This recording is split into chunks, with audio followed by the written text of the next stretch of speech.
दोनों फोटो लगा के उनके साथ श्रद्धांजलि व्यक्त की थी, उनके दुख को शेयर किया था। होता क्या है, जब हम किसी के दुख में शामिल होते हैं उसका दुख घट जाता है, जब हम किसी के सुख में शामिल होते हैं उसका सुख बढ़ जाता है। हमारा जीवन का उद्देश्य होना चाहिए कि हम जीवन में व्यक्तियों के साथ सुखों को बढ़ाने का काम करें, दुखों को दूर करने का काम करें। आज उत्तर प्रदेश में शिक्षा मित्र भी इस बात से बहुत बुरी तरह जूझ रहे हैं। उनका अर्थाभाव है, उनकी सुनवाई नहीं हो पाती है, इकट्ठे भी हो जाते हैं, कई बार इकट्ठे होते हैं तो उनपे भी लाठियां चला दी जाती हैं, भगाया जाता है।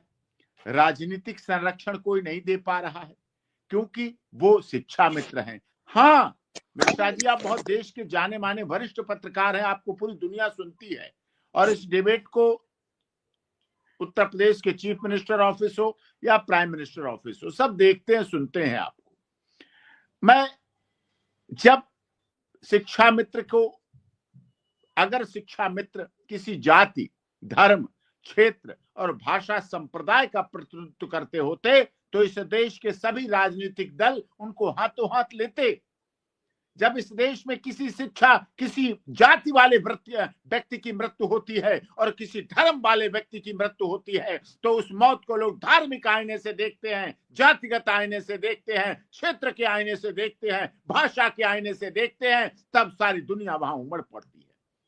पक्षों विपक्षों सब पहुंच जाते हैं, लोग उसकी मांग करते हैं, उसकी बात करते हैं, उसकी मुआवजा देने की बात करते हैं। लेकिन जब एक शिक्षा मित्र सुसाइड करता है, शिक्षा मित्र की मां दवा के अभाव में मर जाती है, शिक्षा मित्र का पिता दवा के अभाव में मर जाता है, शिक्षा मित्र का भाई कोचिंग न कर पाने की वजह से और किराए के पैसे न दे पाने की वजह से सुसाइड कर लेता है या नौकरी करने लेता है, शिक्षा पढ़ाई छोड़ देता है, तब उसका दर्द जानने कोई राजनीतिक दल नहीं पहुंचता, कोई धार्मिक संस्थाएं नहीं पहुंचती,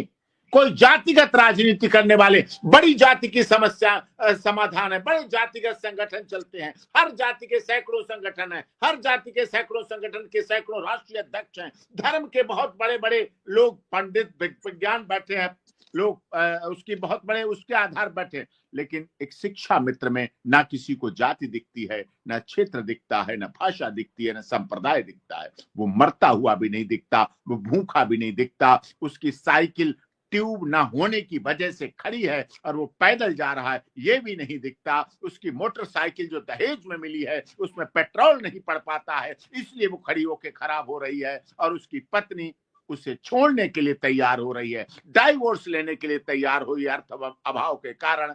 उसे कोई नहीं दिखता। दिखना चाहिए, सरकार को दिखना चाहिए, सरकार की जिम्मेदारी बनती है, सरकार का दायित्व बनता है। मैं मानता हूं उत्तर प्रदेश के माननीय मुख्यमंत्री महाराज जी हैं, योगी आदित्यनाथ जी, ग्रस्त से दूर है,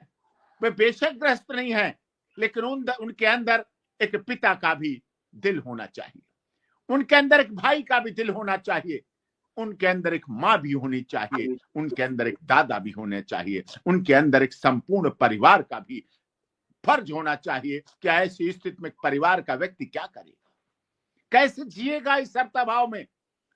कैसे इतनी दूर किराया देकर जाते हैं, सुबह निकलते हैं, रात को आ पाते हैं। कितने शिक्षा मित्र के ट्रांसफर दूसरे जनपद में हो जाते हैं, दूसरी जगह हो जाते हैं, वहां कमरा लेके रहना, खाना पीना सब कुछ करना, कितनी बड़ी विकट समस्याओं से जूझते हैं जब दूसरे पास के शहर या कस्बे में हो जाता है। लेकिन उनके दर्द को नहीं समझ पा रहा है कोई,